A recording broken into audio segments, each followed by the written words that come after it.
तो जो भी ट्राइंगल लॉ और vector law, triangle law of vector addition या parallelogram law of vector addition हमने पढ़ा, बेस्ड ऑन दैट हम प्रॉब्लम सॉल्व कर सकते हैं जब it is easy to represent our vectors geometrically. For example, अगर हमें किसी ने दिया कि ये 3 यूनिट्स है, ये दूसरा एक वेक्टर है जो कि 4 यूनिट्स है, तो रिजल्टेंट क्या होगा? रिजल्टेंट ये ट्राइंगल या ये वेक्टर यहाँ खत्म हो रहा है, जहाँ से ये खत्म हो रहा है वहीं से ये दूसरा वेक्टर शुरू हो रहा है।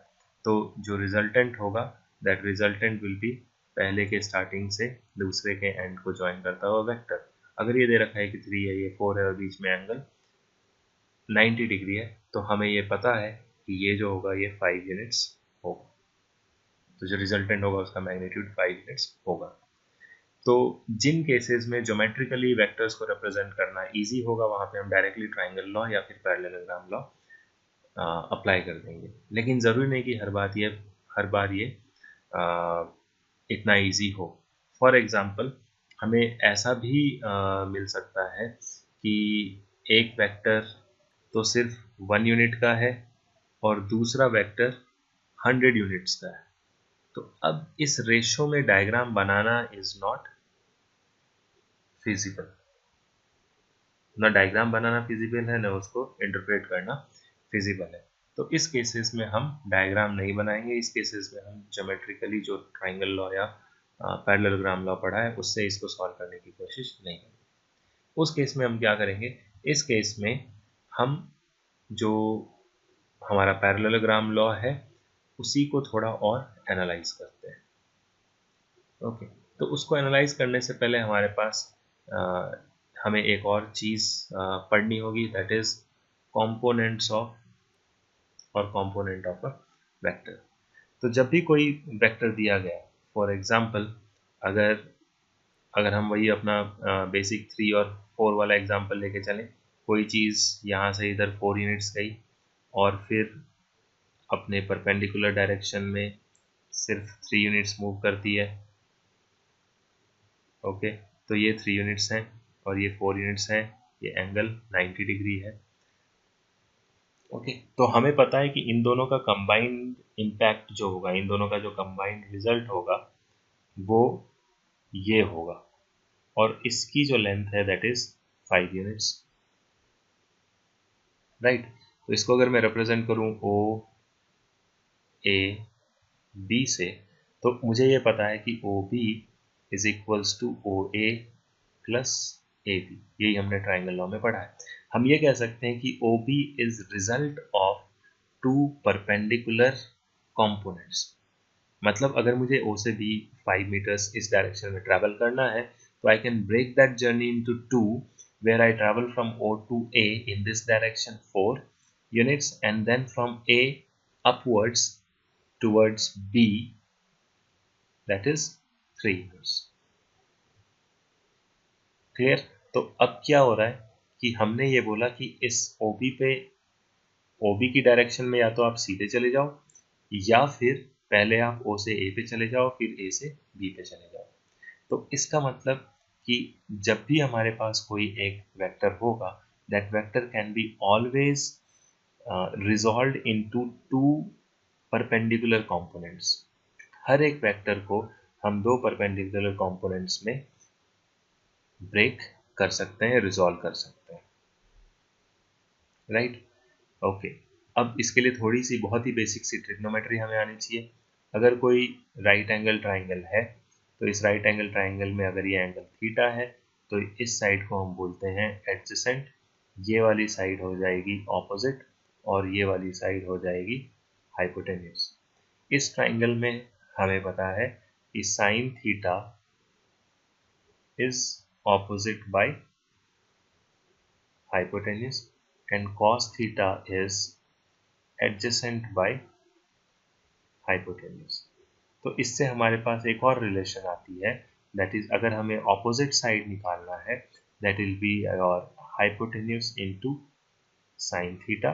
सेम वे अगर हमें एडजेसेंट साइड की लेंथ पता करनी है, that will B hypotenuse into cos theta. Okay, तो जब भी ऐसा कोई ट्राइंगल हम बना सकते हैं, तो इस ट्राइंगल में इसको अगर हम वापस देखें तो अगर ये ट्राइंगल है, ये एंगल थीटा है, ये आर है, that is hypotenuse is R, तो इस थीटा के ऑपोजिट वाली साइड को हम बोलेंगे आर साइन थीटा और इसके एडजेसेंट साइड को हम बोलेंगे R cos theta. So this r is actually made up of these two components, r cos theta and r sin theta. That is what we are going to see here. तो किसी भी vector को हम हमेशा दो components में divide कर सकते हैं. ये कंपोनेंट जो है वो आपस में परपेंडिकुलर होंगे, ठीक है. इन दोनों के बीच, दोनों कंपोनेंट्स के बीच में एंगल 90 डिग्री का होगा. तो अगर ये r है तो इसका दो कंपोनेंट्स बन गए. अगर ये एंगल थीटा है तो थीटा के एडजेसेंट वाला r cos थीटा कहलाएगा और थीटा के ऑपोजिट वाला r sin थीटा कहलाएगा. So every vector can B resolved into these two components. अब ये जो हमने वेक्टर्स को कंपोनेंट्स में रिजॉल्व किया है, इसी को हम पैरेललोग्राम लॉ से कंबाइन करेंगे और हम कोशिश करेंगे निकालने का एक formula to find resultant of two vectors when angle between two vectors and the magnitude of two vectors is given. Okay, so suppose I have these two vectors. Suppose I have these two vectors, vector A and this vector is vector B.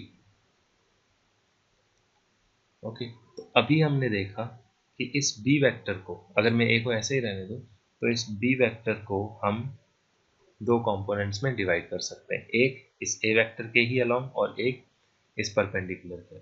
तो एक along, अगर ये angle theta है, दो vectors के बीच में angle theta है, तो इसके अलोंग जो कंपोनेंट होगा that will be called B cos theta और इसके ऑपोजिट जो कंपोनेंट होगा that will be B sine theta.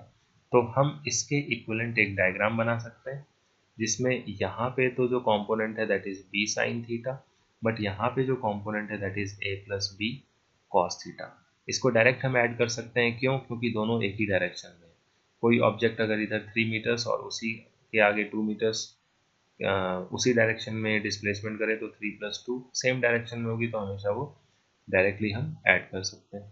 तो इसीलिए ए और बी कॉस थीटा क्योंकि सेम डायरेक्शन में थे, तो इसलिए हमने इन दोनों को ऐड कर दिया.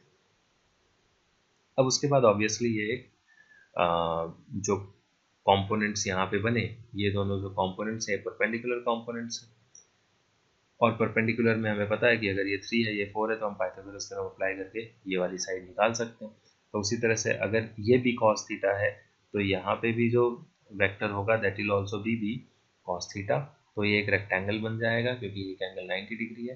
तो इसमें हमें बस इस हाइपोटेन्यूज को निकालना है. तो हाइपोटेन्यूज की लेंथ क्या होगी? So hypotenuse will be a plus b cos theta whole square plus b sin theta whole square. This will be square of the hypotenuse. तो जो हमारा रिजल्टेंट होगा that resultant will be this r, and that r will be equals to root of जो हमारे पास इतना बड़ा expression आया वो. अब इस चीज़ को भी हम बहुत ईजिली सिंप्लीफाई कर सकते हैं. This will become A square plus B square cos square theta plus 2ab cos theta plus B square sine square theta, पूरे का रूट. Now this is nothing but A square plus जो ये B square है, B square के साथ we have cos square theta plus sin square theta, that will actually give us 1, and then we have 2ab cos theta and this whole to the power 1/2. इसको simplify करें, this is a square plus b square plus 2ab cos theta and the root of that. So this is our resultant. and this is the formula to find resultant of two vectors if magnitude and direct magnitude of two vectors and the angle between two vectors theta is given. Next, vector is not complete without direction, तो हमें जो next देना पड़ेगा इसकी direction भी देनी पड़ेगी, जो कि यहाँ पे हमें साफ दिख रहा है कि direction will be what, direction will be this angle and this angle is not going to be theta. Theta दो वेक्टर्स के बीच का एंगल है, रिजल्टेंट कहीं यहाँ पे होगा एंड वी नो दैट इसका एक पैरेललोग्राम बन जाएगा और उस पैरेललोग्राम में जो डायगोनल होगा that will be the vector. यहाँ पे जो डायगोनल बनेगा रिजल्टेंट वो होगा and this angle is not equals to theta, this angle will be something else, suppose this angle is alpha, so this angle that means this angle is alpha. तो अभी अगर हमें यहाँ पे अल्फा के बारे में पूछा जाए कि अल्फा क्या एंगल है, तो हम बता सकते हैं alpha is an angle such that tan alpha is equals to, opposite में क्या है, b sin theta divided by adjacent क्या है, a plus B cos theta. So now this is the complete formula or complete solution of vectors, क्योंकि vector सिर्फ magnitude से नहीं होगा. मैग्नीट्यूड में हमने बता दिया कि magnitude is root of A square plus B square plus 2ab cos theta, साथ में उसका डायरेक्शन भी बताना पड़ेगा, direction will be always y component divided by x component. याद रखिएगा किसी भी वेक्टर का अगर हमसे tan थीटा पूछा जाता है that is the direction of the vector in terms of theta or from say x axis, so that will be always ry divided by rs. वही हमने यहाँ पे किया है, इसका जो y कंपोनेंट था वो b sin थीटा था और जो x कंपोनेंट था वो a plus B cos theta.